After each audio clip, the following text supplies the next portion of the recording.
This channel does not promote any violent, harmful, or illegal activities. All content provided by this channel is meant for an educational purpose only. Brought to you by V-Guard, co-powered by Sensodyne o Bhimal, Bolo Kotha Keshori. Associate sponsor Ultratech Cement. Good morning TV nine বাংলায় আপনাদের সকলকে স্বাগত। আমি রুমেলা রয়েছি আপনাদের সঙ্গে। আজ লোকসভার তৃতীয় দফা নির্বাচন, এই বঙ্গের যে 4 কেন্দ্র নির্বাচন হচ্ছে, আমাদের নজর রয়েছে সেদিকে। পুঙ্খানুপুঙ্খ আপডেট আপনাদের সামনে তুলে ধরছে টিভি9 বাংলার প্রতিনিধিরা। এই মুহূর্তে নজর দমকলে, কারণ দমকলের দক্ষিণগড় মাঠপাড়ায় বুথে ভোটদানে বাধার অভিযোগ। ভোটদানে বাধার অভিযোগ ভোটারদের। শাসক দলের কর্মীদের বিরুদ্ধেই মূলত এই অভিযোগ। পুলিশ, কেন্দ্রীয় বাহিনী পৌঁছে পরিস্থিতি নিয়ন্ত্রণে আনে। কথা বলবো আমাদের প্রতিনিধি একেবারে গ্রাউন্ড জিরোতে রয়েছেন কৌশিক, রয়েছেন আমাদের সঙ্গে। কৌশিক, কি হয়েছে এক্স্যাক্টলি, কেন তাদেরকে বাধা দেওয়া হচ্ছে, অভিযোগের সত্যতা এখনো কত? দেখো, যেটা বাধা দেওয়া হচ্ছে মনে করা হচ্ছে বিরোধী শাসক বিরোধী ভোট দিতে পারে, সেই মনে করা হচ্ছে। সেই কারণে কিন্তু শাসক দল সেই আতঙ্কে কিন্তু এরকম ঘটনা ঘটিয়েছে এবং যেটা প্রথমেই বাধা দিচ্ছিল এবং পরে পরিস্থিতি নিয়ন্ত্রণে আনে কেন্দ্র বাহিনীর সহায়তায়। বারংবার কিন্তু একই শাসক দলের বিরুদ্ধে বিভিন্ন জায়গায় কিন্তু অভিযোগ উঠে আসছে যে ভোটারদেরকে বাধা বা কোথাও বুথে এজেন্টদেরকে বসতে বাধা দেওয়ার অভিযোগ হচ্ছে। কোথাও বিজেপির এজেন্ট মুর্শিদাবাদ জেলা এবং দমকলের ক্ষেত্রে যদি দেখা যায়, সেখানে বেশিরভাগ বাম কংগ্রেসের কর্মী সমর্থক বা বাম কংগ্রেসের যারা এজেন্ট রয়েছে কংগ্রেস বামেতে, সেই সব এজেন্টকে বারংবার বাধা দেওয়ার অভিযোগ উঠছে। এবং সেই জায়গা থেকেই কিন্তু একটা যে বিরোধীরা বারংবার অভিযোগ করছে যে কোথাও যেন তৃণমূল ভয় পেয়েছে, সেই কারণে এরকম ভোটারদের বাধা দিয়ে তারা একটা আতঙ্ক সৃষ্টি করে যাতে ভোটদান থেকে বিরত থাকে মানুষ, সেই পরিবেশ তৈরির চেষ্টা করছে। ভোটারদের ভোটদানে বাধার অভিযোগ, দমকলের সেই ছবি আপনাদের সামনে আমরা তুলে ধরছি। প্রতিনিধি কৌশিক ছিলেন, কিছু বক্তব্য শোনা যায়। সকাল থেকে রাত থেকে সমস্যা ছিল, সকাল অবধি 6টা অবধি ওরা রাস্তা গার্ড করেছিল, এজেন্ট বসতে দেয়নি আমাদেরকে। তৃণমূলের লোক কি বলেছে, ওরা বলেছে চাইছে ওরা বুথ দখল করে ভোট করবো। রাস্তা বুথ দখল করেছিল, বুথ দখল করেছিল, মুড দখল করেছিল, আমাদেরকে বাড়াতে দেয়নি। এলাকার পরিস্থিতি খুবই খারাপ ছিল। রাত্রি থেকে দিয়ে সব বম পিস্তুল সব কিছু নিয়ে বসছিল, আমাদেরকে বাড়াতে দেয়নি। দি পুলিশকে ফোন করে পুলিশ আইসে গার আমাদেরকে বাড়ি নিয়ে আসলো। ওই তৃণমূলের লোক সব। কেন? ওই তো ভোট দিতে আসতে দেবে না আমাদেরকে। দেখুন, সকাল থেকে শিরোনামে মুর্শিদাবাদ, আর মুর্শিদাবাদ কেন্দ্রের করিমপুরে বুথ জ্যামের অভিযোগ। তৃণমূলের বিরুদ্ধে অভিযোগ বিজেপি। বুথের 100 মিটারের মধ্যে ভোটারদের হুমকি দেওয়ার অভিযোগ। তৃণমূল আশ্রিত দুষ্কৃতীদের বিরুদ্ধে হুমকির অভিযোগ। কথা বলবো, কৌস্তব গঙ্গোপাধ্যায় প্রতিনিধি রয়েছেন সঙ্গে। কৌস্তব, মুর্শিদাবাদের করিমপুর বিধানসভার যাত্রাপুর নিকেতন যেখানে স্কুল রয়েছে, সেখানে ভোটারদের প্রভাবিত করার প্রথমে চেষ্টা করা হয় এবং তারপরে একই সঙ্গে বিজেপির যা অভিযোগ যে সেখানে তৃণমূলের যারা লোকজন রয়েছেন তারা ভোটারদের প্রথমে প্রভাবিত করার চেষ্টা করেন এবং একই সঙ্গে তারা হুমকিও দেন সেখানে যারা ভোটাররা রয়েছেন তাদেরকে। সেখানে মুর্শিদাবাদে বিজেপির প্রার্থী সেখানে রয়েছেন গৌরীশঙ্কর ঘোষ, তিনি কন্টেস্ট করছেন এবং এখানে তৃণমূলের আবু তাহের খান রয়েছেন, তিনি কন্টেস্ট করছেন এবং সিপিএমের হয়ে লড়ছেন মোহাম্মদ সেলিম। কিন্তু বিজেপির তরফ থেকে যেমনটা অভিযোগ করা হচ্ছে যে করিমপুর বিধানসভা যাত্রাপুর নিকেতন স্কুলে সেখানে 50 মিটার দূরে কিন্তু তৃণমূল 100 মিটারের মধ্যে 50 জন মতো তৃণমূলের যারা লোকজন রয়েছেন তারা ভোটারদের প্রভাবিত করার চেষ্টা করেন এবং তারপরে তারা হুমকি দেন। রুমেলা, ধন্যবাদ। কৌস্তব, তুমি নজর রাখো। দুটো ব্যাক টু ব্যাক খবর আপনাদের দিলাম, যেখানে শাসক দলের বিরুদ্ধে অভিযোগের তীর। অন্যদিকে শাসক দলের নেতাকর্মীদের প্রকাশ্যে হুমকি বিজেপি প্রার্থীর। কি বলছেন তিনি বলছেন, মস্তানরা রিগিং করে দেখাক, কত বড় মস্তান আমিও দেখব, একটা ভোটও রিগিং করতে দেব না, হুমকি জঙ্গিপুরের বিজেপি প্রার্থী ধনঞ্জয় ঘোষের। শুনবো। আমি বিজেপির কোন নরেন্দ্র মোদীজির শ্রীরামধন্য প্রার্থী হিসাবে আমি ঘোষণা করছি, এই লোকসভাতেও একটাও রিগিং হতে দেব না। আমি মমতা ব্যানার্জি, অভিষেক ব্যানার্জিকে চ্যালেঞ্জ করছি, তাদের গন্ডাদের আজকে বুথ রিগিং করে দেখাক। গিরিয়া সেকেন্দারা যারা মাস্তান আছে, কত বড় মাস্তান, তাদের যদি আমি ব্যবস্থা না করতে পারি মানুষের ভোট দেওয়ার জন্য, নিজের ভোট নিজে দেওয়ার জন্য, তাদের অধিকার রক্ষা করার জন্য আমাকে যা করতে হয় আমি করব। নজর রাখা যাক মালদার দিকে। মালদার আইটিআই বুথে ইভিএম খারাপের অভিযোগ বিজেপি প্রার্থী শ্রীরূপা মিত্র চৌধুরী। মালদার 26 নম্বর ওয়ার্ডে অশান্তির অভিযোগ তোলেন মালদা দক্ষিণের বিজেপি প্রার্থী। মানুষ যেন শান্তিপূর্ণভাবে ভোট দিতে পারে, কমিশনের কাছে আবেদন বিজেপি প্রার্থী। শুনবো।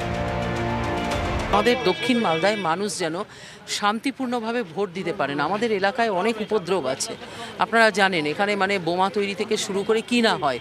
তো এই এলাকাতে, এই উপদ্রুত এলাকা থেকে মানুষ যেন শান্তিপূর্ণভাবে ভোট দিতে পারেন। আজকে আমি সেটুকুই খালি প্রার্থনা করছি। মানে আমাদের কি হবে, আমরা কি রেজাল্ট করব সেটা পরের কথা। প্রথম কথা হচ্ছে মানুষ, আমার ভোটার যারা, তারা যেন শান্তিতে ভোট দিতে পারেন, তারা যেন সুরক্ষিত থাকেন। এটাই আমার মেন মানে প্রথম এজেন্ডা। সকাল থেকে এটাই দেখছি, আমার ভোটাররা যেন শান্তিপূর্ণভাবে ভোট দিতে পারেন এবং তারা যেন সুরক্ষিত থাকেন, তাদের উপর কোনো অত্যাচার না হয়। কিন্তু এই মুহূর্তে খবর পাচ্ছি 26 নম্বর ওয়ার্ডে একটা কিছু অত্যাচার হয়েছে। গেরুয়া পোশাকে আজকে আপনাকে আজকে গেরুয়া ঝড়, গণতন্ত্রের এই মহোৎসব, তাতে আপনি দেখবেন রেজাল্টের পর 4 জুনের পর দেখতে পাবেন দেশ জুড়ে গেরুয়া ঝড় হবে। দক্ষিণ মালদাতেও হবে, মালদা জেলাতে হবে। একটা মানে বিচারধারাকে প্রতিষ্ঠা করার লড়াই, সাধারণ মানুষের অধিকারকে প্রোটেক্ট করার লড়াই। তাই আমার কাছে এটা একটা পুজোর মতো। এই গেরুয়া কাপড় পরেই পুজো আচ্ছা আমরা করি, তাই জন্য আজকে এই কাপড় পরেছি। আচ্ছা, এই মুহূর্তে আরো একটা গুরুত্বপূর্ণ খবর পাচ্ছি। বিজেপির পোলিং এজেন্টকে বের করে দেওয়ার অভিযোগ। ইংরেজ বাজারে ঝলঝলিয়া শিশু নিকেতন বিদ্যালয় 91 নম্বর বুথে ভয় দেখিয়ে বিজেপির এজেন্ট সন্ধ্যা রায়কে বের করে দেওয়ার অভিযোগ, এমনটাই অভিযোগ উঠছে। প্রদীপ্ত কান্তি ঘোষ প্রতিনিধি রয়েছেন সঙ্গে, আরো ডিটেলে জানাতে পারবেন। প্রদীপ্ত, দেখো, আমরা এই মুহূর্তে সেই বুথে রয়েছি। বুথের ছবিটা দেখাতে বলবো। এই যে ঝলঝলিয়া শিশু নিকেতন প্রাথমিক বিদ্যালয়, এখানে এসে শিরূপা মিত্র চৌধুরী, মালদা দক্ষিণের বিজেপি প্রার্থী, তিনি অভিযোগ করেন যে বিজেপির এজেন্টকে বের করে দেওয়া হয়। তারপর তিনি সঙ্গে করে নিয়ে এসে এই বুথে এজেন্টকে বসান। বিজেপির 91 নম্বর বুথের যিনি এজেন্ট রয়েছেন, শুধু এজেন্ট নয়, এখানে এসে শিরূপা মিত্র চৌধুরী আরও একটি অভিযোগ করেন। তা হলো রাজ্য পুলিশের এক কর্মী রয়েছেন যার নাম অনিকেত, তিনি এখানে ভোটারদের সঙ্গে লাইনে দাঁড়িয়ে কথা বলছেন, যেটা কোনোভাবেই রাজ্য পুলিশের সংশ্লিষ্ট এই কর্মী করতে পারেন না। এমনকি তিনি শিরূপা মিত্র চৌধুরীকে কথা বলতেও শোনা গেল যে ওই যে কর্মী রয়েছেন তিনি যাতে কোনো মহিলা ভোটারের গায়ে কোনোভাবে হাত না দেন, সে কথাও কিন্তু বারংবার বলতে শোনা গেল। এবং এই মুহূর্তে রাজ্য পুলিশের অন্যান্য আধিকারিকরা সেখানে পৌঁছেছেন। পৌঁছানোর পর কিন্তু সংশ্লিষ্ট যে পুলিশ কর্মীর বিরুদ্ধে অভিযোগ উঠছিল এই বুথকে কেন্দ্র করে, তাকে সরিয়ে দেওয়া হয়েছে এই বুথ থেকে। এবং আমরা একবার সরাসরি কথা বলে নেওয়ার চেষ্টা করব। শিরূপা মিত্র চৌধুরী রয়েছেন এখনো এখানে, আমরা একবার কথা বলে। দিদি, রাজ্য পুলিশের কর্মীর বিরুদ্ধে এক্স্যাক্টলি অভিযোগটা কি, মানে উনি কি করতে চাইছিলেন? উনি ভোটারদের ইনফ্লুয়েন্স করছিলেন ইউনিফর্ম পরে দাঁড়িয়ে। এখন ওনার যারা সিনিয়র অফিসার তারা এসছেন, ওনাকে এখান থেকে বের করে দিয়েছেন। সিনিয়র অফিসারদেরকে বলার পরে তারা সঙ্গে সঙ্গে তারা বুঝতে পেরেছেন, তারা সঙ্গে সঙ্গে তাকে এখান থেকে নিলম্বিত করেছেন। এবং তিনি ভোটারদের ইনফ্লুয়েন্স করছিলেন, মহিলারা যারা লাইনে দাঁড়িয়েছিলেন মহিলাদের গায়ে হাত দিয়ে তাদেরকে সরাচ্ছিলেন, এটা যুক্তিযুক্ত নয়। সেই জন্য এখন সেটা রিজলভ হয়ে গেছে। বলছি, এখানে মহিলা পুলিশ একটু ব্যবস্থা করে দিন তো, অনেক মহিলারা ভোট দিচ্ছে। এখানেই তো আপনি এসে এজেন্টকে নিয়ে আসতে হলো। একজন মহিলা এজেন্ট বিজেপি ছিলেন, তাকে ঢুকতে দেওয়া হয়নি, সেই অভিযোগ নিয়ে আমি এখানে এসেছিলাম। একেবারেই প্রদীপ্ত, বিজেপির মহিলা এজেন্টকে ঢুকতে দেওয়া হয়নি এবং পুলিশের বিরুদ্ধে একাধিক অভিযোগ কিন্তু ইতিমধ্যেই উঠতে শুরু করেছে। আপাতত ধন্যবাদ, তুমি নজর রাখো। আমাদের সঙ্গে এই মুহূর্তে স্টুডিওতে গেস্টরা রয়েছেন, পুঙ্খানুপুঙ্খ আলোচনা বিশ্লেষণ হবে। আমার সঙ্গে এই মুহূর্তে রয়েছেন তৃণমূলের তরফ থেকে বসুন্ধরা গোস্বামী, স্বাগত জানাবো আরও একবার। সঙ্গে রয়েছেন সিপিএম এর তরফ থেকে প্রদীপ মজুমদার, স্বাগত আপনাকেও। সঙ্গে রয়েছেন বিজেপির তরফ থেকে ডক্টর তন্ময় মুখার্জি, স্বাগত আপনাকে। সঙ্গে রয়েছেন কংগ্রেসের তরফ থেকে সুভাষিস ভট্টাচার্য, স্বাগত। সঙ্গে রয়েছেন পলিটিক্যাল অ্যানালিস্ট মহানন্দা কাঞ্জিলাল। মহানন্দাদি, আপনাকেও স্বাগত। আমি শুরুতে আপনার কাছেই যাই মহানন্দাদি। এবারের ইলেকশনে, এই আজকের যে ইলেকশন চলছে থার্ড ফেজে, এখানে ভীষণভাবে নজরে রয়েছে মুর্শিদাবাদ, নজরে রয়েছে মালদা। আমি যদি মুর্শিদাবাদের দুটো ইনসিডেন্ট যা দেখি, আমরা 8টার এই বুলেটিন শুরু করলাম, দুটো জায়গাতেই আমরা দেখলাম শাসক দলের বিরুদ্ধে অভিযোগের আঙুল। কেন হবে, কেন ভোটদানে বাধা দেওয়ার অভিযোগ আজকের এই দিনেও শুনতে হবে? দেখো, উন্নয়ন যদি সত্যি সত্যি হয়ে থাকে বা হচ্ছে, তাহলে এই বিরোধীদের বাধাদানের তো কোনো প্রয়োজন হয় না। কিন্তু যেটা আমরা দেখতে পাচ্ছি রাজ্য স্তরে, কেন্দ্র স্তরে উন্নয়ন বা আরও অন্যান্য অনেক ইস্যুস মানুষের জীবন জীবিকার সঙ্গে যেগুলো যুক্ত, সেগুলো গৌণ হয়ে যাচ্ছে। অ্যাকচুয়ালি যেটা সবথেকে ভয়ঙ্কর জিনিস ভারতবর্ষের গণতন্ত্রের ক্ষেত্রে, সেটা হচ্ছে সারা বিশ্বে আলোচিত হচ্ছে যে ভারতবর্ষের রাজনীতিটা এখন একনায়কতন্ত্রে পর্যবেসিত হচ্ছে। অর্থাৎ সেটা মোদির গ্যারান্টি হোক বা মমতা ব্যানার্জি মাননীয় আমাদের মুখ্যমন্ত্রী, তার ক্ষেত্রেও উনি বলছেন যে আমার নামে ভোট হবে। কেন্দ্রীয় স্তরে আমরা দেখতে পাচ্ছি নরেন্দ্র মোদীজিও বলছেন মোদীজির নামে ভোট হবে, কিন্তু গণতন্ত্র এটাকে বলে না। গণতন্ত্র হচ্ছে মানুষের কথা বলবে, মানুষ তাদের ভোট দিয়ে তৈরি করেছেন এই নেতাদের, এবং নেতারাও মানুষের কথা বলবেন। একনায়কতন্ত্রে পরিণত হলে কিন্তু সেটা গণতন্ত্র নয়। যদিও ভারতবর্ষ পৃথিবীতে লার্জেস্ট ডেমোক্রেসি, এই ভোটে তাকিয়ে রয়েছে সারা পৃথিবীর মানুষ। একেবারে আমি এখান থেকে বসুন্ধরার কাছে যাবো। বসুন্ধরা, মুর্শিদাবাদের দর্শকও হয়তো এই মুহূর্তে TV9 বাংলা দেখছেন। ইনফ্যাক্ট যেই ছবিগুলো দেখি আমরা শুরু করলাম, সেই ছবিগুলো তারা হয়তো একেবারে সামনে থেকে দেখছেন যে কোথাও গিয়ে ভোটদানে তাদেরকে বাধা দেওয়া হচ্ছে। কেন? ফ্রি অ্যান্ড ফেয়ার ইলেকশনের কথা আমরা বলি, কিন্তু কাজে কেন সেটা দেখা যায় না? শাসক দলের বিরুদ্ধে আজও কেন এত অভিযোগ উঠছে? না, ফ্রি অ্যান্ড ফেয়ার ইলেকশনই হচ্ছে। যেভাবে কেন্দ্রীয় বাহিনী দিয়ে যে পদ্ধতিতে ইলেকশন কমিশন ওখানে ইলেকশন করছেন, মানে সব আজকে তৃতীয় দফা ইলেকশন হচ্ছে, সেখানে ফ্রি অ্যান্ড ফেয়ার ইলেকশনই হচ্ছে। এগুলো হচ্ছে বাজার গরম করা, বা এগুলো একটা মার্কেটে আরেক রকমভাবে বা একটা নেগেটিভ প্রচার করে আরেক রকমভাবে ভোটারকে প্রভাবিত করার জন্য, যাতে অনেক বেশি পোলিং হয়, সেই পোলিং যেন একটা মোটিভেটেড পোলিংয়ের দিকে যায়, সেটার জন্য এই ধরনের কথাবার্তাগুলো হচ্ছে। যে পদ্ধতিতে ইলেকশন কমিশন পুরো ইলেকশন প্রসেসটাকে কন্ডাক্ট করে, এটার পেছনে একটা বিজ্ঞান আছে, এটার পেছনে সংবাদ মাধ্যম আছে, এটার পেছনে একটা বিষয় আছে। ভারতবর্ষের যে ইলেকটোরাল অ্যাক্ট, সেটার মূল থ্রেডটাই হচ্ছে, মানে গোল্ডেন থ্রেডটাই হচ্ছে ট্রান্সপারেন্সি অ্যান্ড ট্রান্সপারেন্সি। সেই স্বচ্ছতা আপনি দেখতে পান? হ্যাঁ, 100 বার দেখতে পাই। এখানে সমস্ত কিছুতে স্বচ্ছতা আছে।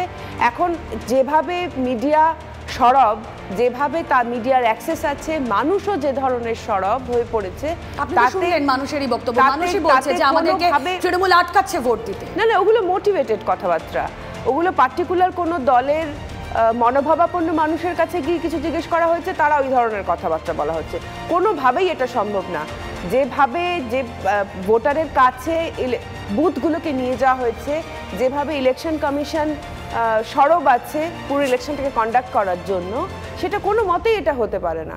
বরঞ্চ বলা যেতে পারে যে ইলেকশন কমিশন পলিটিক্যালি মোটিভেটেড হয়ে এই ধরনের কথাবার্তা বলছেন সাধারণ মানুষ, যারা অভিযোগ করছেন তারা পলিটিক্যালি মোটিভেটেড হয়ে বলছেন। আমি বসুন্ধরা আপনার কাছে আসবো। তন্ময় বাবু, দেখুন, এই যে উনি বলছেন যে এটা কে দেখাচ্ছে, এটা তো কোনো বিজেপির প্রতিনিধি দেখাচ্ছে না। ওখানে সাংবাদিক রয়েছে, নিরপেক্ষভাবে মানুষের কাছে গিয়ে সেগুলো তুলে ধরছেন। তো এইটাতে অস্বীকার করার কিছু নেই, এবং এটা তো অবাক হওয়ারও কিছু নেই, কারণ তৃণমূল মানে গণতন্ত্র ধ্বংসের খেলা। সেই খেলাটা শুরু হয়ে গেছে। সেই গণতন্ত্রের খেলায় ধনঞ্জয় ঘোষ যা বলছিলেন, এই যে মাস্তানি না কি সব কথা, আমার কথাটা আমি আর কোট করতে চাইছি না, সেটা কি সেটার কোনো এফেক্ট পড়বে না? আমি এই জায়গায় আসবো, তন্ময় বাবু এই জায়গায় আসবো। অত্যন্ত গুরুত্বপূর্ণ একটি ছবি দেখাবো। বিজেপি প্রার্থীর সঙ্গে তৃণমূল নেতার হাতাহাতি, ভোটারদের প্রভাবিত করার অভিযোগ টিএমসির বিরুদ্ধে, বুথের মধ্যে মোবাইলে ভিডিও করতে বাধা, টিএমসি ব্লক সভাপতির সঙ্গে তীব্র বচসা, হাতাহাতি, সেই ছবি আপনারা দেখছেন। বিজেপি প্রার্থীর সঙ্গে তৃণমূল নেতার হাতাহাতি, ভোটারদের প্রভাবিত করার অভিযোগ টিএমসির বিরুদ্ধে, বুথের মধ্যেই মোবাইলে ভিডিও করতে বাধা। জঙ্গিপুরের সেই ছবি আপনারা দেখছেন। সকালবেলা এসে শান্তিপূর্ণ করছে। বিজেপির প্রার্থী দেখুন ওই বুথে ঢুকে আপনি কি করছেন এখানে? আমি ভোট দিতে এসেছি। আমার ভোট কোথায়? লাইন কোথায়? লাইন কোথায়? লাস্ট লাইন আমার এটা দেখে কেসে বুথকে কনভেন্স করছে। বুথে কনভেন্স করছে। कैसे मस्तानी कर रहा है? कैसे ऐसा कर रहा है? हेलो गाय वोटर पे स्लिप कर रहा है। আপনি জানেন কনভেন্স করতে পারো। আপনি জানেন গায় কেসে হাত দিচ্ছ তুমি? লাইন पे আমি বুঝে অশান্তি করেন না ভোটে। না ঠিক আছে দাদা, ছাড়ো না। তুই গায় কিসের জন্য হাত দিলা? গায় কিসের জন্য হাত দিলা? ভোটার গেছে, ক্যান্ডিডেট ঢুকে গেছে, তো কিসের গায় হাত দিলা? গায় কিসের জন্য হাত দিলা? ভাই গায় হাত দিলা, ভুল করে ले जाइए भाई। गाय हाथ ঠিক করো, মাথা ঠিক করো। ঠিক করনা তুমি আমার গায় হাত ঠিক করলে না দাদা। আমি কিন্তু কিছু করি না, পরিণাম কিন্তু আমাকে বেরিয়ে যেতাম। আমি শুনো, আমি রাস্তা কেন কনভিন্স করলে চলে যাচ্ছি যে আমার বুথে ভোটার, তুমি ভোটারকে কনভিন্স কেন করলা? ভোটার আমার গায়ে হাত দিলে এর পরিণাম তুমি বুঝতে পারো। हाथ दिनी जाओ भाई, इधर किस लिए पड़ रहा है यार? लेके जा रहा हूं ना, इधर किस लिए आ रहा है? बोलो ना আমাদের কথা তো আপনি অ্যাকশন নেন। আরে बोले से ऐसा व्यवहार कर सकता है तो जनगण का क्या कर सकते हैं? हाँ, हम निर्वाचन कमीशन को कहते हैं कि आप सजग रहिए, जनगण को वोट। एजेंट तो बैठा है, एजेंट दिया है बाद में, लेकिन वे लोग ताला देने की कोशिश कर रहा है। कौन है ये लोग? एक ब्लॉक प्रेसिडेंट है टीएमसी का। ये जो चुनाव हुआ, पिछले 2 चुनाव, यहाँ कोई एजेंट नहीं बैठा दिया। हमको डायरेक्ट कैसे ठेठ कर रहा है, देखिए ना। तो जनगण को क्या हो सकता है। সরাসরি চলে যাব কৌশিক, প্রতিনিধি রয়েছেন আমাদের সঙ্গে। কৌশিক, কিছুক্ষণ আগেই ধনঞ্জয় ঘোষই বলেছিলেন একটা রিগিংও করতে দেব না। ছবিটা যা দেখছি, তৃণমূলের ব্লক সভাপতির সঙ্গে তিনি ভোট দিতে এসেছিলেন, তার সঙ্গে তীব্র বচসা, সেখান থেকে হাতাহাতি। আর দেখো কি অদ্ভুত, যারা ভোট দিতে এসেছেন সকাল সকাল তারা স্তম্ভিত এই ছবিটা দেখে। একদমই তাই, যে সকাল সকাল ভোট দিতে এসে স্তম্ভিত, কারণ যে ব্লক সভাপতি এবং বিজেপি প্রার্থী তাদের মধ্যে যে বচসার ঘটনা বা হাতাহাতি ঘটনা ঘটেছে সেটা নিয়ে স্তম্ভিত। কারণ সেই বুথ কেন্দ্রে এসেছিল এবং যে তৃণমূল দাবি করছে যে তৃণমূলের ব্লক সভাপতি তিনি ভোট দিতে এসেছিলেন, অন্যদিকে বিজেপির দাবি তিনি ভোট কেন্দ্রের মধ্যে কিন্তু ছবি করছিলেন, ভিডিওগ্রাফি করছিলেন, সেই কারণে কিন্তু এরকম ঘটনা ঘটেছে। এবং তার সঙ্গে প্রথমে বুথের কেন্দ্রে গেলে বিজেপি প্রার্থী যখন সেখানে পৌঁছায় তার সাথে বচসা শুরু হয় এবং সেই বচসা থেকে এবং শেষ পর্যন্ত কিন্তু হাতাহাতিতে করায়। ধনঞ্জয় ঘোষ কিন্তু প্রথমেই বলেছিলেন যে ছেড়ে কথা বলা হবে না, অর্থাৎ যেখানে কেউ যদি কিছু রিগিং করার চেষ্টা করে বা কিছু করে সেখানে তিনি রুখবেন বা রোখার চেষ্টা করবেন। সেই রকম কিন্তু ভিডিওগ্রাফির ক্ষেত্রে যদি করে থাকে সেই জায়গায় গিয়ে কিন্তু যে বিজেপির যিনি প্রার্থী রয়েছে ধনঞ্জয় ঘোষ, সেই জায়গায় গিয়ে তিনি আক্রমণাত্মক ভূমিকায় ছিলেন যে কেন ভিডিওগ্রাফি করলেন সেই অভিযোগ তুলে। এবং তিনি আরও একটা অভিযোগ করছেন যে যেখানে প্রার্থীকে ভয় দেখাচ্ছে সেই জায়গায় দাঁড়িয়ে সাধারণ মানুষকে কতটা ভয় দেখাবে সেটা একটা আশঙ্কা প্রভোগ করছে, যে একটা প্রার্থীকে যদি এইভাবে ভয় দেখাতে পারে, হুঁশিয়ারি দিতে পারে, তার যদি ভিডিওগ্রাফি বা হুঁশিয়ারি এগুলো কেন? এই ছবিগুলো যারা সকাল সকাল জনমতটা দিতে এসেছেন লাইনে দাঁড়িয়ে গণতন্ত্রের সর্বশ্রেষ্ঠ উৎসবে সামিল হতে, তাদেরকে কেন দেখতে হবে? প্রশ্নটা ঠিক এই জায়গায় দায়িত্বশীল সংবাদ মাধ্যম হিসেবে আমরা তুলছি এবং তার উত্তর খোঁজার চেষ্টা করব। ভোটবঙ্গের সব খবর সবার আগে TV9 বাংলা। যে খবরের দিকে নজর রাখবো, জঙ্গিপুরের রঘুনাথগঞ্জে বিজেপি প্রার্থীর এজেন্ট বসতে বাধা দেওয়ার অভিযোগ। সেকেন্দ্রা হাই স্কুলের 59, 60, 61 নম্বর বুথের ঘটনা।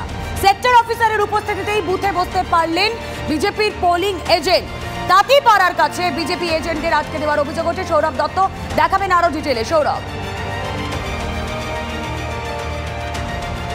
দেখো এই মুহূর্তে আমরা দাঁড়িয়ে রয়েছি রঘুনাথগঞ্জ বিধানসভার অন্তর্গত জঙ্গিপুর লোকসভার অন্তর্গত রঘুনাথগঞ্জ বিধানসভা এবং রঘুনাথগঞ্জ বিধানসভার অন্তর্গত সেকেন্দ্রা অঞ্চল, সেকেন্দ্রা তাঁতিপাড়ায়।